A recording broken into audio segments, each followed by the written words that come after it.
ಇನ್ನು ಬೆಂಗಳೂರಿನಲ್ಲಿ ಈ ರೋಡ್ ರೇಜ್ ಪ್ರಕರಣಗಳು ನಿಲ್ಲೋ ಹಾಗೆ ಕಾಣಿಸ್ತಾ ಇಲ್ಲ. ಯಾಕೋ ದಿನದಿಂದ ದಿನಕ್ಕೆ ಜಾಸ್ತಿ ಆಗ್ತಾ ಇದೆ. ಬೆಂಗಳೂರಿನಲ್ಲಿ ನಿಲ್ಲದ ರೋಡ್ ರೇಜ್ ಪ್ರಕರಣ ನೋಡಿ ಹೆಂಗಾಗಿದೆ ಅಂತಂದರೆ, ನಡುಬೀದಿಯಲ್ಲಿ ಕಾರು ಚಾಲಕ ವರ್ಸಸ್ ಬೈಕ್ ಸವಾರನ ಫೈಟ್ ಆಗಿದೆ. ಕಾಡುಗೋಡಿ ಪೊಲೀಸ್ ಠಾಣಾ ವ್ಯಾಪ್ತಿಯಲ್ಲಿ ತಡರಾತ್ರಿ ನಡೆದಿರತಕ್ಕಂಥ ಘಟನೆ. ಕಾರು ಚಾಲಕನ ಮೊಬೈಲ್ನಲ್ಲಿ ಈ ವಿಡಿಯೋ ಸೆರೆಯಾಗಿದೆ. ಇಬ್ಬರು ಬೈಕ್ ಸವಾರರ ವಿರುದ್ಧ ಕ್ರಮಕ್ಕೆ ಆತ ಈಗ ಆಗ್ರಹಿಸಿದ್ದಾನೆ. ಏನೋ ಒಂಥರ ರೂಡಾಗಿ ಬಿಹೇವ್ ಮಾಡಿದ್ದಾರೆ ನೋಡಿ.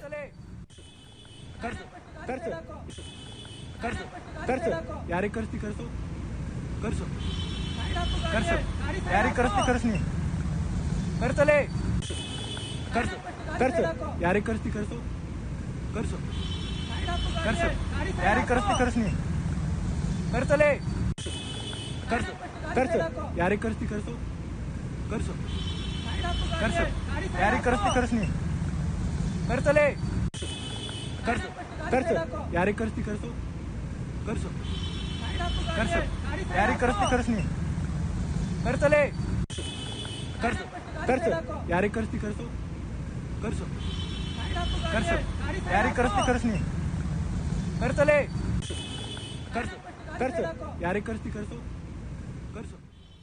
ಇಂಥ ಕೇಸ್ಗಳು ನೋಡಿ, ಇದು ಹೇಗೆ ಕ್ರಮ ತಗೋಬೇಕು ಅಂತನ್ಬಿಟ್ಟು, ಇಷ್ಟಕ್ಕೂ ಏನಾಯಿತು ಅಲ್ಲಿ, ಯಾಕೆ ಜಗಳ ಶುರುವಾಯಿತು, ಅದು ಬಹಳ ಮುಖ್ಯವಾದ ವಿಚಾರ. ಅದರ ಜೊತೆಗೆ ಅದೇನೇ ಆಗಿರಲಿ ಪ್ರಕರಣ, ಕಾನೂನು ಕೈಗೆ ತಗೊಳ್ಳೋದು ಯಾಕೆ, ಕಂಪ್ಲೇಂಟ್ ಮಾಡ್ಬೋದಾಗಿತ್ತು. ಬಟ್ ರೋಡಲ್ಲಿ ಈ ಥರ ಗಲಾಟೆ ಮಾಡ್ತಿರೋ ಕೇಸ್ ಮಾತ್ರ ಜಾಸ್ತಿ ಆಗ್ತಾ ಇದೆ. ಈ ರೋಡ್ ರೇಜ್ ಅಂತಕ್ಕಂಥದ್ದು, ಅದು ಯಾರ ಹೊಡೆದಾಟ ಬಡದಾಟ ಎಲ್ಲ ನಡೆದು ಹೋಗಿದೆ, ಎಲ್ಲ ನಡೆದು ಹೋಗಿದೆ. ಕರ್ಸಲೇ ಕರ್ಸು ಕರ್ಸು ಯಾರಿಗೆ ಕರ್ಸ್ತಿ ಕರ್ಸು ಕರ್ಸು ಕರ್ಸು ಯಾರಿಗೆ